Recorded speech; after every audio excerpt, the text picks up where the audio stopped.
따라서 한번 해보겠습니다. 거룩한 시 믿음의 계보. 성도님, 저는 요즘에 정말 마음이 너무 벅차고요.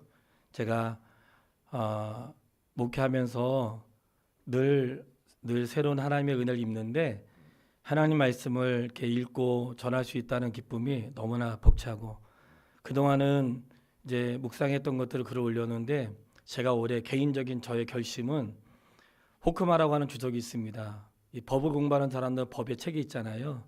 호크마라고 하는 주석이 한 30권짜리 주석이 있는데, 설교를 할 때 이 주석은 혹시 이제 실수하지 않도록 이제 참고용으로 사용을 하는데, 제가 1월 1일부터는 호크마라고 하는 30권의 주석을 창세기부터 요한계시록까지 이번 3년 동안 전권을 정독하는 것을 목표로 해서, 제가 창세기 1장 읽을 때는 주석 한 장을 전부 다 읽고 2장 하면은 2장하고 이렇게 해서 지금 진행을 하고 있어요. 그래서 성도님들하고 같이 성경의 내용을 하나도 빼놓지 않고 좀 꼼꼼히 하고 싶어서 그렇게 지금 시작을 하고 있고요. 저는 3년 동안 그게 제 개인적인 목표입니다. 성도님들에게 잘 말씀을 잘 전하고 싶은데 그 일에 우리가 다 같이 아름답게 참여할 수 있게 되기를 주의 이름으로 축복합니다.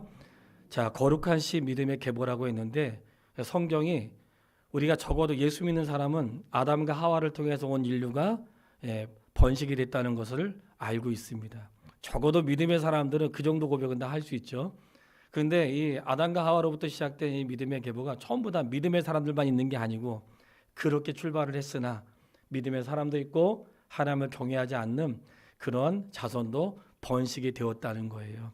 그래서 오늘은 우리가 창세기부터 시작된 그 믿음의 계보 가운데 어떻게 진행되고 있는지를 말씀을 드리고 싶은데, 그 첫 번째 사건이 본문을 거슬러 올라가서 가인과 아벨로 올라가요. 4장에 보면 아담과 하와가 동침하여 자녀를 낳았는데 가인을 낳았다고 했어요. 이 동침했다는 말은 우리가 알고 있는 그런 내용이 맞는데, 동침했다는 말의 뜻은 알다, 이런 뜻이에요. 그러니까 이게 그저 아는 게 아니고 그 사람의 그냥 몸만 아는 게 아니라 그 사람의 생각, 그 사람의 마음, 이런 걸 안다, 이런 뜻이에요. 이게 동침이라는 뜻이거든요. 그러니까 우리가 사람을 사랑해도 몸뚱아리만 사랑하면 안 됩니다. 그것은 하나님이 원하시는 방법이 아니에요. 부부라고 하는 것은 몸만 사랑하는 게 아니라 같이 그를 아는 거예요. 그 사람의 생애와 가치관과 그의 길을 아는 것을 안다고 말하는 것인데, 이 동침이라는 뜻 안에는 우리에게 중요한 교훈이 있어요. 성도가 예수 그리스도와 결혼했다고 말하기 때문에 그 표현도 동침이라고 하는 거예요.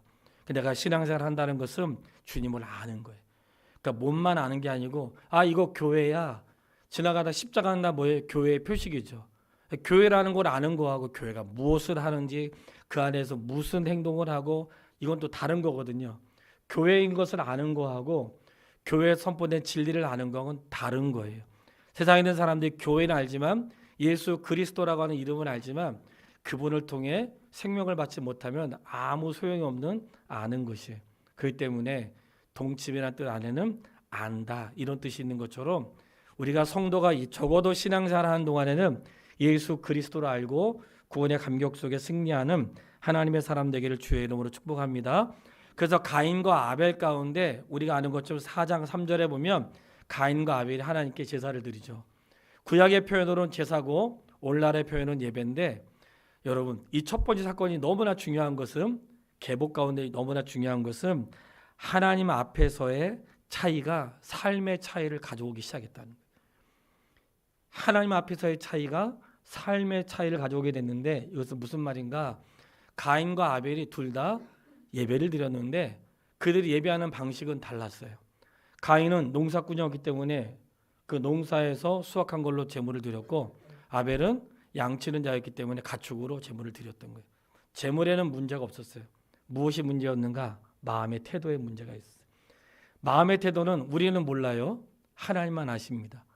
근데 마음의 태도, 우리가 알 수 없는 건데 하나님은 참 신기하게도 겉으로 드러나는 거에서 그렇게 너무 많이 이렇게 마음 빼앗기지 않으시고 그 마음의 중심을 보신다는 거예요. 똑같이 가인도 자신이 수확한 걸로 드렸고 아벨도 자신이 수고한 것으로 드렸는데, 때가 찼다는 것은 결실할 시기가 되어서 하나님께 예배를 드린 거예요.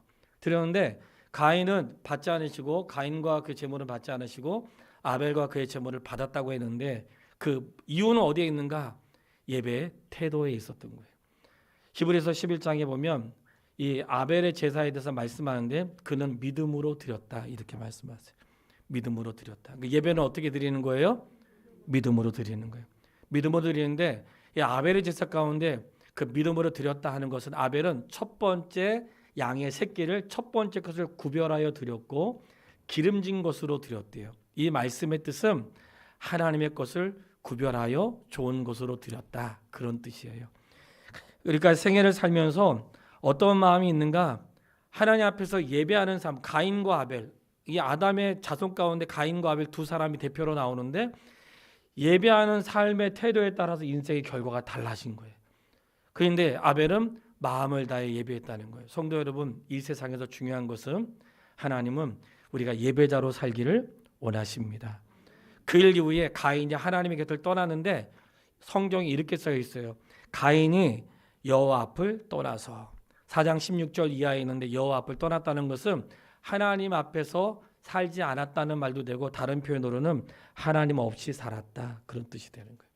가인은 하나님 없이 살면서 어떻게 했는가? 생육하고 번성하고 충만하고 정복하고 다스리는 삶을 살았습니다. 여기서부터 누가 나오냐? 가인의 계보가 나오는 거예요. 아담에게서 가인도 있고 아벨도 있는데 여기서 가인의 계보가 나오는 거예요. 가인의 계보는 어떤 계보예요? 하나님 없이 세상을 정복해가는 사람들.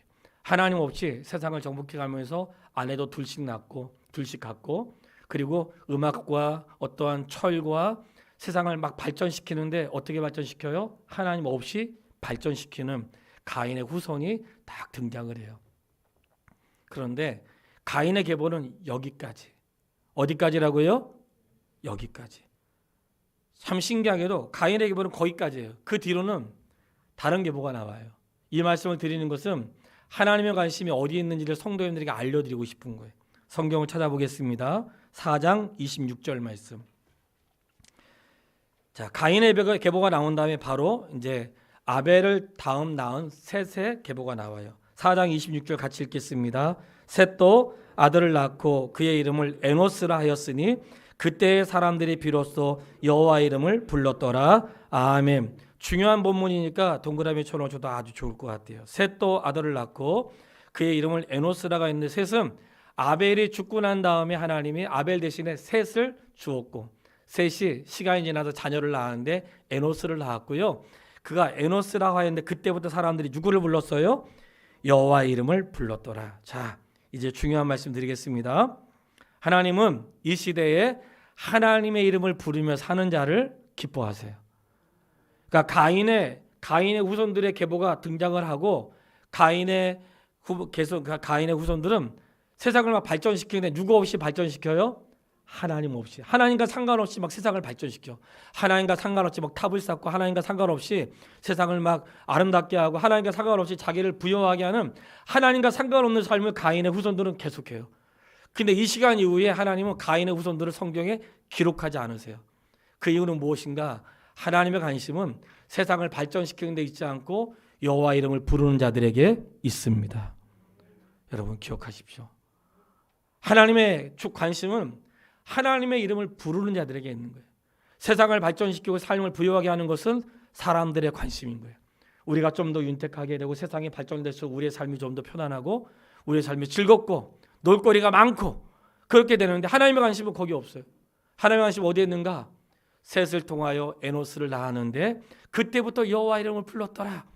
하나님의 관심은 여호와 이름을 부르는 자들에게 있습니다.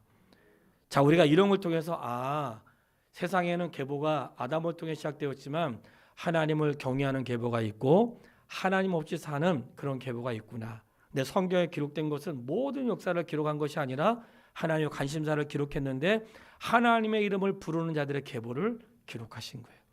이것을 통해서 성도에게 무엇을 깨닫게 하시는가? 세상에 사는 날 동안 여호와의 이름을 부르며 사십시오.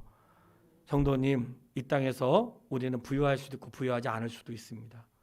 남보다 잘 살 수도 있고 남보다 잘 못 살 수도 있습니다. 남보다 잘 산다는 것이 신앙생활 잘하는 기준은 아니라는 것도 기억하십시오. 남보다 형통하게 살고 어떤 목적을 이루었다는 것이 신앙생활 잘한다는 것을 증명하는 건 아니에요. 그거는 또 다른 차원의 문제인 것이에요. 그러나 하나님의 관심은 어디에 있는가? 여호와 이름을 불렀다는 거예요. 이 시대에 하나님의 이름을 부르며 사는 그런 믿음의 사람이 되시고 그 일을 이루어갈 수 있는 하나님의 자녀가 되기를 주님의 이름으로 축복합니다. 자, 이렇게 믿음을 통해서 가인의 계보도 있고 이제 그 셋을 통하여 믿음의 계보가 흘러가는데 5장에 가면 이제 좀 더 구체적으로 아담의 자손에 대한 이야기가 나와요. 5장 1절 말씀을 읽겠습니다. 이것은 아담의 계보를 적은 책이니라. 하나님이 사람을 창조하실 때에 하나님의 모양대로 지으시되. 자, 누구의 모양대로 지으셨어요? 아멘. 예, 이 정도 다 알고 있을 거라 생각이 들어요. 3절 5장 3절 말씀 같이 읽겠습니다. 아담은 130세에 자기의 모양 곧 자기의 형상과 같은 아들을 낳아 이름을 셋이라 하였고. 아멘. 자, 성경을 기록할 때는 역사 순서대로만 기록한 게 아니라 어떤 순서 가운데 사건도 있고 그 다음에 사건을 정리하는 순서가 나와 있는 거예요. 그러니까 이게 꼭 시간 순서대로 기록된 것은 아니라는 것을 기억할 수 있게 되길 바라고요. 발견하셨는지 모르겠는데 하나님은 아담을 누구 형상대로 창조하셨어요? 하나님의 형상대로. 근데 3절은 아담도 자기 자녀를 낳았는데 아담은 누구 형상대로 만들었어요? 자기의 모양, 자기의 형상대로. 이게 다른 거예요. 그러면 우리는 하나님의 형상 닮지 않았는가? 닮았습니다. 이 차이는 이런 거예요. 하나님의 형상대로 만들었다는 것은 하나님의 성품과 하나님의 기질을 주었다는 건데 하나님은 육체는 없으시지만 영원하신 분이고 영원히 사시는 분이잖아요. 처음에 만들었던 아담은 죽음을 모르는 영생의 존재로 만드신 거예요. 그렇기 때문에 죽음이 없는 자로 만드셨는데 죄를 지음으로 죽음이 오게 된 거예요. 그러면 아담을 통해 낳은 자는 누군가? 왜 자기의 모양을 닮아서 태어났다고 하는가? 물론 자녀가 부모 닮는 것처럼 자녀가 아담을 닮았는데 외모만 닮았다는 게 아니라 아담이 그때부터 죽게 되었다는 것처럼 아담의 후손들은 죽음을 아는 자로 태어나게 되었다. 그런 뜻이 되는 거예요. 아담은 원래 영생한 삶을 위해서 태어났지만 그가 죄 때문에 죽음이 찾아왔고 아담 이후에 아담이라는 자녀들은 전부 다 뭘 가지고 태어나는 거예요? 죽음을 안고 태어나는 자가 되었다는 뜻으로 자기의 모양, 자기의 형상대로 되었다. 이렇게 말씀을 하시는 거예요. 그때부터 뭐가 이어질까요? 낳고 죽고 낳고 죽고 계속 이를 장시간 기록하는데 가장 오래 산 사람은 969살까지 살았다고 하는데 그 시대에 왜 이렇게 오래 살았을까요? 하나님의 섭리죠. 오래 살았던 것은 생육하고 번성하고 장에 충만하고 이 말씀 안에서 하나님 많은 자손들을 낳아서 생육할 수 있도록 하기 위하여 그때 생명을 굉장히 오랫동안 연장하신 거죠. 그 기간 동안에 아담과 하와가 가인과 아벨만 낳은 것이 아니라 굉장히 많은 자녀도 낳았을 것으로 예상되나 성경에는 두 사람만 기록했다는 것도 겸하여 말씀을 드리겠습니다. 자, 이런 가운데 자녀를 낳고 죽고 낳고 죽는 이 스토리가 쭉 나오는데 하나님의 관심이 어디에 있었는가? 5장 24절에 보면 에녹에서 딱 시선이 멈춰요. 에녹이 하나님과 동행하더니 하나님이 그를 데려가심으로 세상에 있지 아니하더라. 아멘. 에녹이 하나님과 동행하더니 하나님이 그를 데려가심으로 세상에 있지 아니하더라. 우리 같이 한번 읽어볼까요?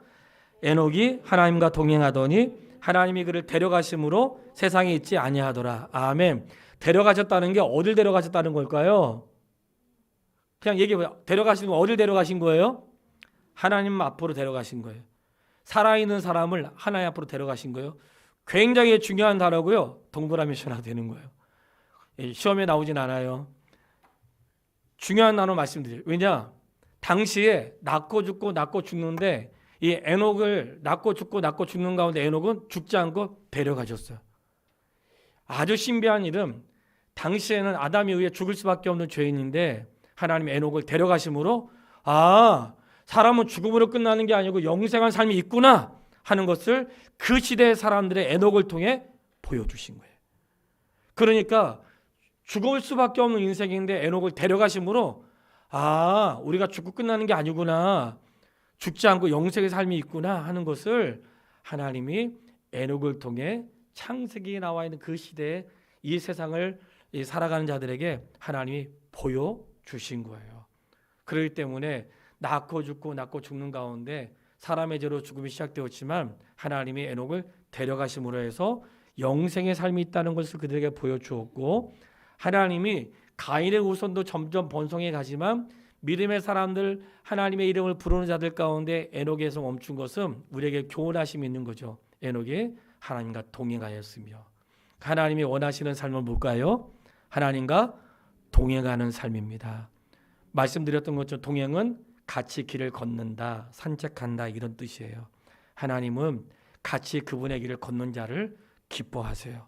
성도님, 신앙생활은 주님과 함께 걷는 것입니다.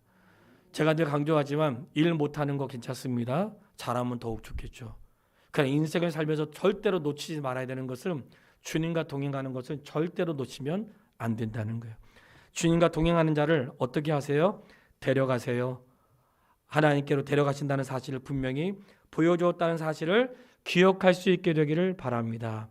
그래서 하나님이 믿음의 계보가 이어지는데, 아담으로부터 셋으로부터 그리고 에녹으로 지나서 노아로 가는 이 믿음의 계보 가운데 하나님 우리에게 보여주신 게 뭐예요? 인생의 결과는 예배의 자리에서 인생이 달라지고, 그리고 여호와 이름을 부르는 자들을 하나님께서 기뻐하시고, 에녹과 같이 하나님과 동행하는 자들을 하나님이 주목하시는구나 하는 것들을 보여주신 거예요. 점점 사람들이 많아졌어요. 그 세상에 사람들이 점점 더 많이 늘어났죠. 그러면서 6장에는 누구의 계보가 나오냐면 이제 노아의 계보가 나오는 거예요. 6장 2절 말씀을 같이 읽겠습니다. 6장 2절. 하나님의 아들들이 사람의 딸들의 아름다움을 보고 자기들이 좋아하는 모든 여자를 아내로 삼는지라. 아멘. 이미 결혼한 사람은 어쩔 수 없지만 앞으로 결혼할 사람들 잘 들으십시오. 그 이미 결혼하신 분들도 자녀들의 교육을 위해서 새겨야 될 말씀이기도 해요. 하나님의 아들들이 사람의 딸들의 아름다움을 보고 자기가 좋아하는 여자를 아내로 삼았다. 하나님의 아들들은 누구냐면 셋과 노아로 이어지는 경건한 자들을 말하는 거예요. 천사를 말하는 게 아니라 믿음을 가지고 있는 경건한 자손들. 사람의 딸들은 누군가? 하나님 없이 사는 누구의 후손일까요? 가인의 후손을 말하는 거예요. 그러니까 하나님의 아들들이 하나님을 믿지 않고 경외하지 않는 가인의 후손들의 아름다운 여인들을 보고 결혼했다는 거예요. 우리는 알고 있어요. 이왕이면 예쁜 사람이라 살면 좋겠죠. 그러나 하나님께서 원하시는 것은 그 아름다움이 진짜 아름다운 게 아니라, 우리가 마음이 아름답고 무엇보다도 마음이 아름다워도 예수 믿지 않으면 헛되다는 것을 우리가 너무나 잘 알고 있다는 거예요. 이 말씀 안에는 하나님을 경외하는 사람들이 하나님의 가치관으로 살지 않고 세상의 가치관으로 살아가고 있다는 것을 말씀하고 있는 거예요. 원래 하나님을 경외하는 자들에게는 하나님 말씀이 삶의 중심이고 하나님 말씀이 진리고 살아가야 될 삶의 태도를 가르쳐 주었는데, 하나님의 기준이 아니라 세상의 기준, 야 돈이 최고야, 건강이 최고지, 오래 사는 게 최고야, 그래도 예쁜 사람, 잘생긴 사람, 멋있는 사람, 세상의 기준을 가지고 하나님의 사람들이 진리가 아닌 세상의 기준을 가지고 따라가게 되었다. 이것이 하나님의 아들들이 사람의 딸들을 보고 사랑했다는 기준이 말씀이 되는 거예요. 자, 이런 가운데 하나님의 관심은 어디겠어요? 성도 여러분, 여기에서 무엇이 나오냐면 경건의 능력이 나오는 거예요. 경건의 능력은 무엇인가? 자기를 지키는 힘이고 혼탁한 세상에서 믿음을 지키는 힘입니다. 성도님, 세상이 타락했으니까 나도 타락해야 되는 거 아니죠? 맞나요? 세상이 부패하니까 나도 부패하고, 모든 사람이 다 주를 떠났으니까 나도 떠나고. 우리가 지난 시간 시편을 통해서 인생 레슨을 지금 시편을 강의하고 있는데, 시편을 통해서 우리가 지난 시간에 했던 내용 중에 이런 내용이 있었어요. 모든 사람들, 다윗을 싫어하는 사람들이 막 다윗을 핍박하고 막 억압하고 다윗을 막 속이고, 다윗은 진짜 그렇지 않은데 그랬다고 막 거짓말하면서 다윗을 죽이러 다녔어요. 그 상황에서 어떻게 했다고 말씀드렸어요? 아유, 이러니 뭐하러 사나? 남들 다 이렇게 사는데, 남들 거짓말하며 살고 속썩이며 살고 이렇게 사는데 내가 나 혼자 정직하게 산다고 무슨 소용이 있겠나? 하고 자기도 방탕한 삶을 결정하지 않고, 남들이 그럴지라도 하나님, 저의 입술을 봐주세요. 밤중에 오셔서 제가 어떻게 사는지, 제가 정말 거짓말하는지 감찰해 주세요. 이렇게 살았던 것은 믿음의 사람들에게 세상이 온탁할지라도 하나님의 사람들이 가야 될 길을 우리에게 말씀하셨다는 것을 깨달을 수 있게 되기를 바랍니다. 하나님 말씀대로 사는 것이 경건의 능력인 거예요. 경건의 능력은 목사에게 능력이 있는 게 아니라, 성도는 능력이 없는 것이 아니라 어른에게 능력이 있고 어린아이라고 없는 게 아니라 경건의 능력은 하나님 말씀을 신뢰하며 주의 뜻대로 살아가려고 하는 자들에게 주시는 하나님의 능력으로 받으세요. 이게 경건의 능력이에요. 오늘날 뭐가 필요할까요? 경건의 능력이 필요해요. 성도님, 누가 날 좀 보면 어때요? 그거 중요하지 않습니다. 남들한테 볼 때 내가 잘 사는 것처럼 보이고 있는 사람처럼 보이고 그거 진짜 중요하지 않거든요. 진짜 중요한 거는 모든 상황 가운데 하나님의 뜻대로 사는 것. 하나님이 이 시대에 하나님의 자손들을 통해 보시는 시선이 있다는 것을 기억할 수 있게 되기를 바랍니다.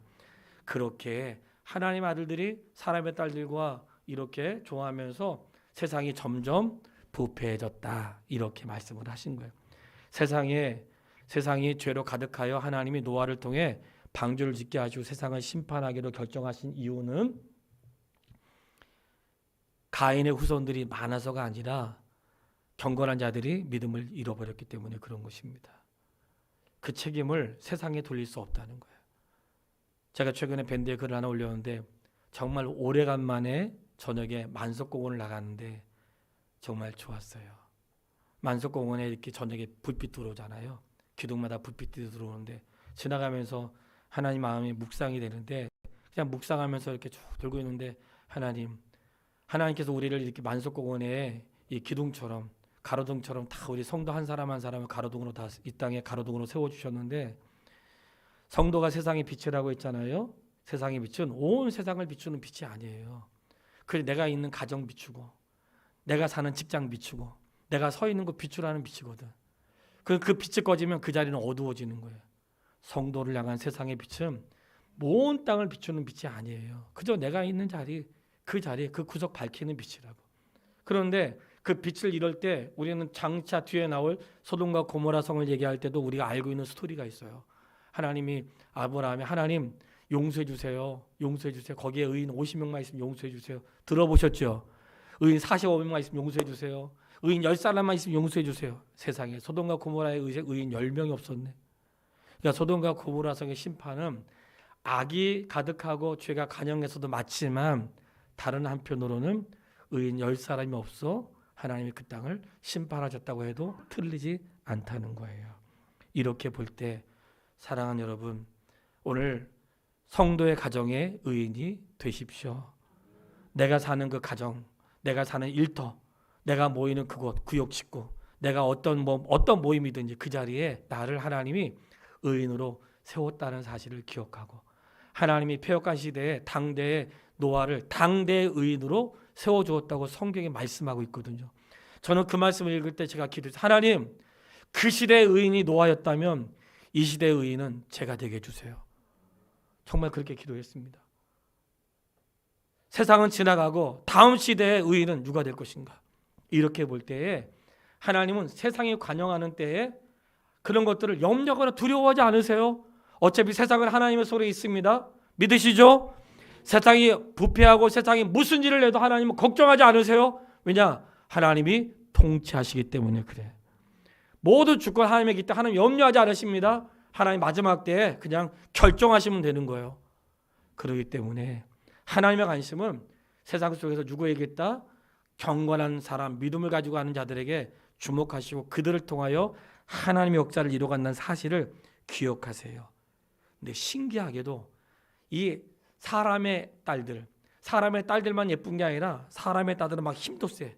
6장 4절에 보면 당시의 땅에는 네피림이 있었고 그 후에는 하나님의 아들들이 사람의 딸들에게 들어와 자식을 낳았으니 하나님의 아들들이 사람의 딸들에게 들어와 자식을 낳는데 그들은 누구예요?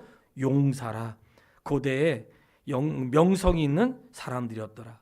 네피림의 자손들은 용사였고 명성 있는 사람들이었어요. 그러니까 세상을 추구한 자들은 용사와 명성과 가치가 있는 것, 세상에서 권력을 취하는데 마치 네피림 사람들처럼 그렇게 일들을 점점 이루어 나가고 있는 것이죠. 그렇게 점점 관영해 나가는데 하나님의 관심은 용사요 그리고 명예를 얻는 자들에게 있지 않다고 말씀을 드렸어요. 그래서 6장 이제 8절 이하에 쭉 보면 거기에 이제 등장을 하는 거예요. 그러나 노아는 여호와께 은혜를 입었더라. 그러나 노아는 여호와께 은혜를 입었더라. 이 말씀이 세상에 관용할지라도 그러나 하나님의 사람들에게 은혜를 입는 자는 누군가? 그 이름 성도인 것입니다. 성도는 이 시대에 하나님의 은혜를 입는 자라는 것을 꼭 기억하세요.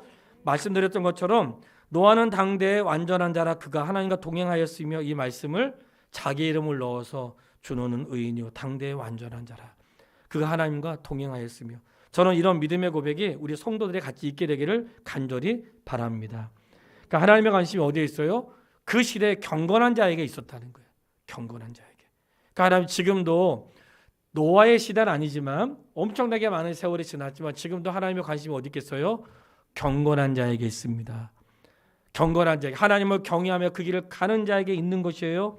그래서 그 시대에 노아에게 하나님이 세상을 심판한다고 하는 노아에게 말씀하세요. 노아야 방주를 만들어라. 그러니까 방주를 만들라고 노아에게 6장 13절 이하의 말씀을 하세요. 노아야 방주를 만들어라.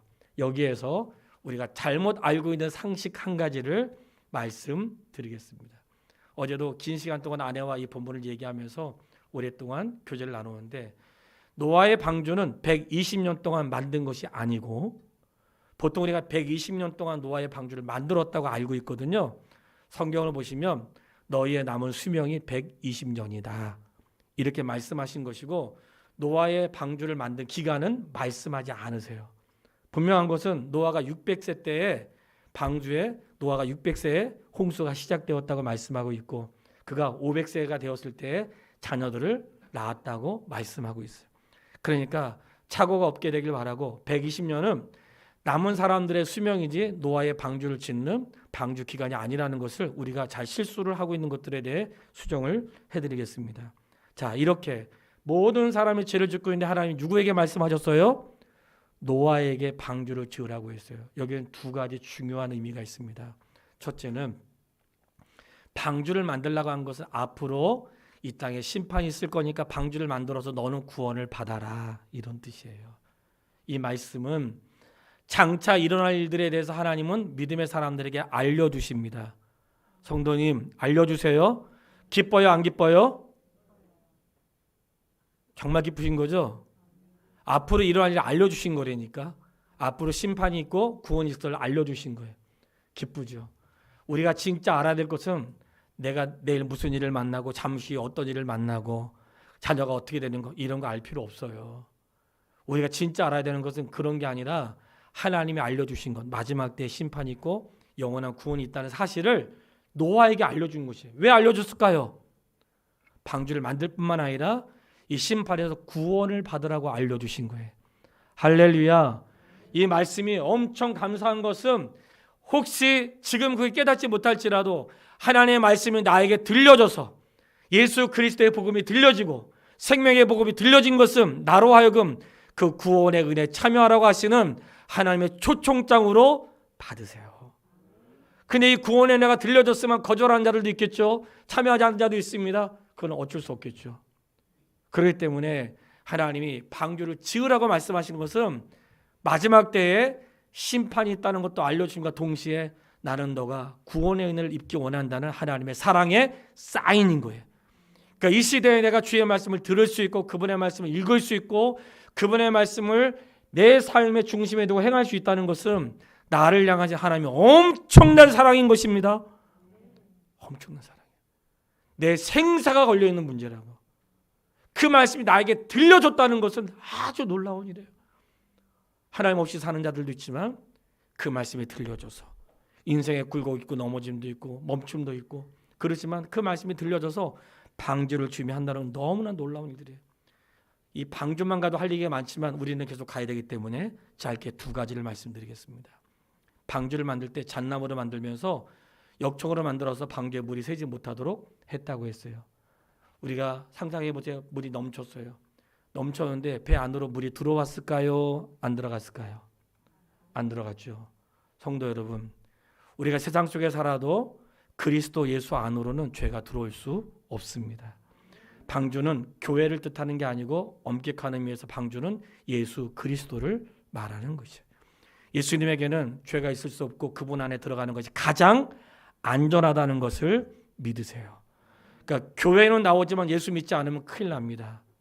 교회는 예수 그리스도의 말씀을 듣는 곳이고 나오셨다면 예수님을 믿고 구원의 은혜를 받으시기를 바랍니다. 들려줬다는 것이 은혜고 그다음 방주 안에 들어갔다는 것이 놀라운 은혜인데 방주는 예수 그리스도를 장차 상징하는 것이고 세상이 비바람과 풍랑과 무슨 일을 만나도 침몰하지 않는 것 예수 그리스도이십니다. 세상이 그 어떤 것도 침몰시킬 수 없는 세상의 어떤 권세도 어떤 능력도 어떤 비바람도 침몰할 수 없는 것 예수 그리스도 안에 있습니다. 그러니 우리가 그리스도 안에 있다는 것이 너무나 감사하고 놀라운 것이죠. 이 방주의 아주 또 하나 특징은 뭐냐면 방주는 항해 용이 아니에요. 떠 있는 용이에요. 그때는 방주에는 엔진도 없고 그때 뭐 엔진 만들 기술도 없었겠지만 엔진도 없고 뭐가 없었을까요? 운전대가 없습니다. 저는 이 말씀이 우리에게 주시는 교훈이 큰 거예요. 물이 흐르면 물이 가는 대로 바람 불면 바람 부는 대로 물결 치는 대로 가지만 그 방주의 선장은 예수 그리스도였다는 거예요. 성도가 이 땅에 살면서 이리 휘둘리고 저리 휘둘릴 수 있습니다. 성도님, 내 인생의 운전대를 떼세요. 내가 가고 싶은데 갈 수 있었고 내가 하고 싶은 거 할 수 있었죠. 내 인생에 내가 운전대 갖고 내가 원하는 거 마음대로 했어. 이제는 그 운전대 내려놓으세요. 그리고 내 인생의 운전대를 주님이 잡게 하시고 주님이 원하시는 대로 갈 수 있도록 이리 휘둘리고 저리 휘둘려도 가장 안전한 곳으로 도착할 수 있다는 믿음을 가지세요. 예수 그리스도 안에 사는 것은 내 인생의 운전대를 내가 지는 게 아닙니다. 그동안은 그렇게 살아왔을지라도 이제라도 앞으로는 내 인생의 삶에 운전대를 제거하세요. 방주에는 운전대가 없었던 것처럼 그리스도 안에서 주께 맡기고 사는 거예요. 분명한 것은 홍수가 끝났을 때 방주에서 안전하게 나올 수 있었다는 거예요. 이런 놀라운 사실들을 우리에게 주시는데 이 방주에서 잊지 말아야 될 사실은 홍수가 오기 전에 방주 안에 다 들어갔다는 거예요. 홍수가 오기 전에 방주 안에 들어갔는데 7일 전에 다 들어갔거든요. 여러분 놀리지 마세요. 홍수가 오기 전에 방주 안에 다 들어갔어. 이 말은 뭘까요? 마지막 날 별일이 있어도 하나님은 하나님의 선택한 사람 한 사람도 잃어버리지 않고 전부 다 구원의 방주에 태운다는 사실을 믿으세요. 환란이 오기 전에 홍수가 오기 전에 전부 다 방주 안에 다 들어갔던 것처럼 이 땅의 심판과 세상의 별스러운 일이 다 일어나도 예수 믿는 사람은 방주 안에 먼저 들어가는 거예요. 누가 세상에 심판이 와서 환란이 오고 그런데 마음 빼앗기지 말고 예수 믿는 사람은 이미 방주를 통해 우리에게 선명하게 보여주신 거예요. 이 방주는 마지막 심판 때 하나님 예고로 보여주신 것인데 이미 그 안에 믿음의 사람을 다 들어가게 하시고 방주문을 닫으시고 그리고 비가 시작되는 거예요. 막 비가 올 때 막 방주문을 닫는 게 아니야. 다 주의 백성 구원 날짜를 다 모으시고 그리고 홍수가 시작되는 비가 시작되는 것처럼 마지막 때 그 일에 대한 예고 방주예요. 그러니까 성도 여러분 두려워하지 말라고. 그러니까 오늘 주께서 하시는 말씀이 두려워하지 말고 놀라지 말라. 내가 너와 함께 하겠다는 말씀이 다 이런 거에 다 포함되는 거예요. 내가 하루하루 염려하지 마세요. 예. 너무 그런데 마음 빼앗기지 말고 그렇게 살 수 있게 되기를 주의 이름으로 축복합니다. 자, 그러나 하나님을 경외하지 않는 자는 방주가 나는 날에도 시집가고 장가고 자기 하고 싶은 거 다 했죠. 그러다가 죽었다고 마태복음 24장 38절에 나와요. 그냥 지나가겠습니다. 여기서 한 가지 더 말씀드리고 싶어요. 방주가 이제 점점 내려앉잖아요.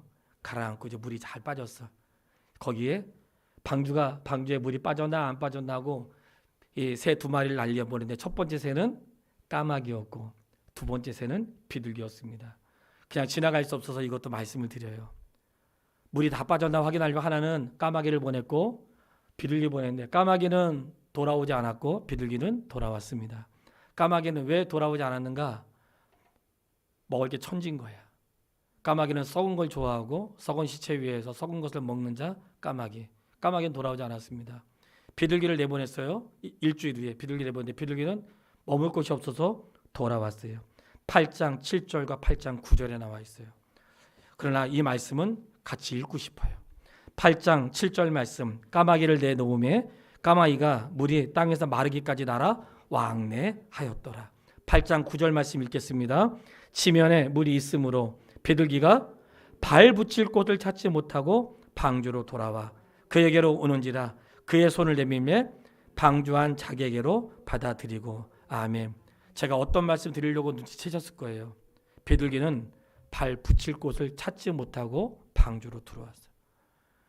세상에 나가는데 왜 이렇게 갈 데가 많아? 예? 기억하세요?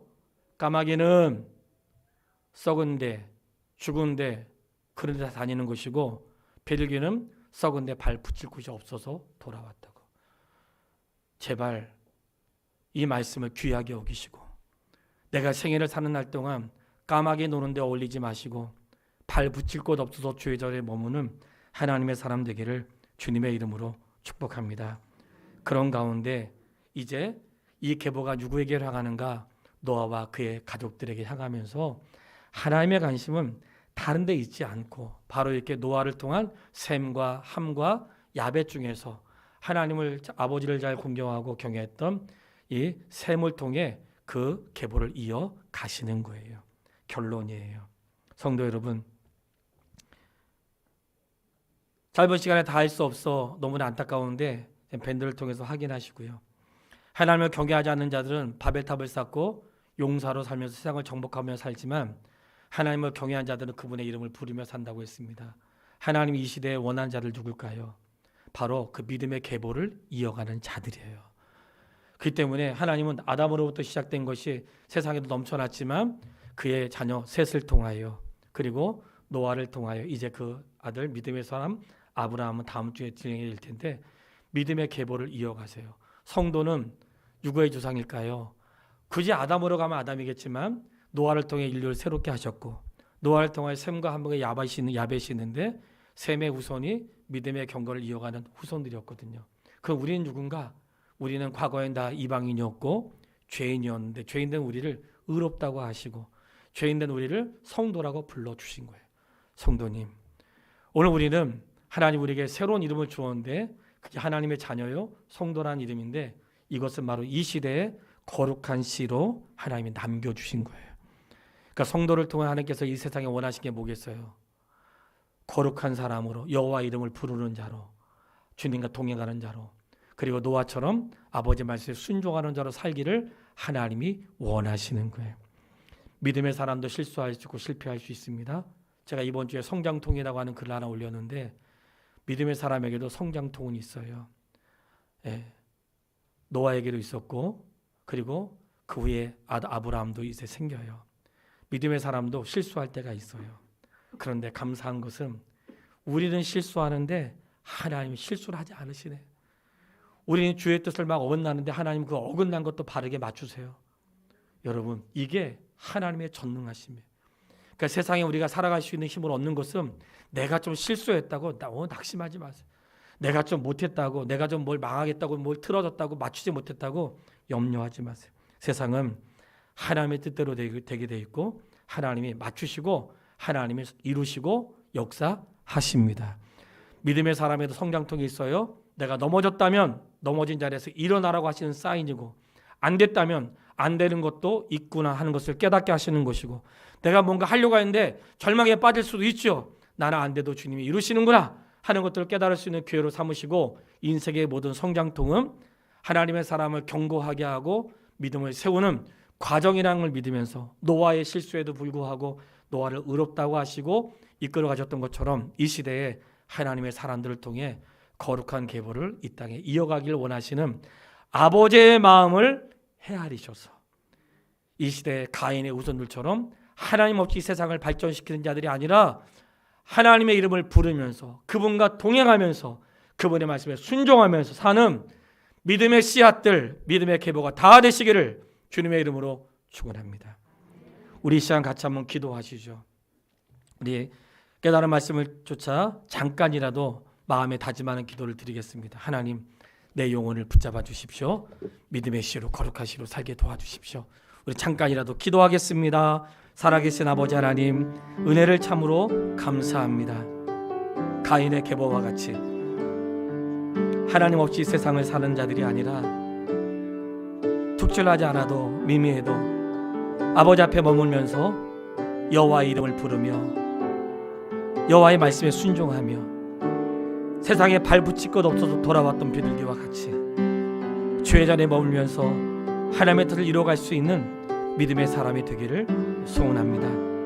아버지 하나님, 썩을 것을 향해 달려가는 사람 되지 않게 하시고 하나님의 관심이 이 시대에 어디에 있는지 우리를 살피면서 세상을 발전시키더라도 그리스도 예수 안에서 삶을 윤택하게 할지라도 예수 안에서 할 수 있는 믿음의 사람이 되게 하여 주시옵소서.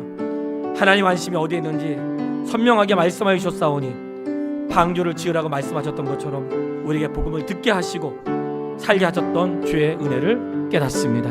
우리 화평의 가족들 한 명도 남김없이 구원의 방주 속에 들어가서 예수 그리스도와 영원히 구하는 하나님의 사람이 다 될 수 있도록 도와주시며 이 땅에 사는 날 동안 썩어질 것에 있지 않고 거룩하고 구별된 곳에 있으면서 주와 동행하는 하나님의 사람이 다 될 수 있도록 인도하여 주시옵소서. 예수님의 이름으로 기도했습니다.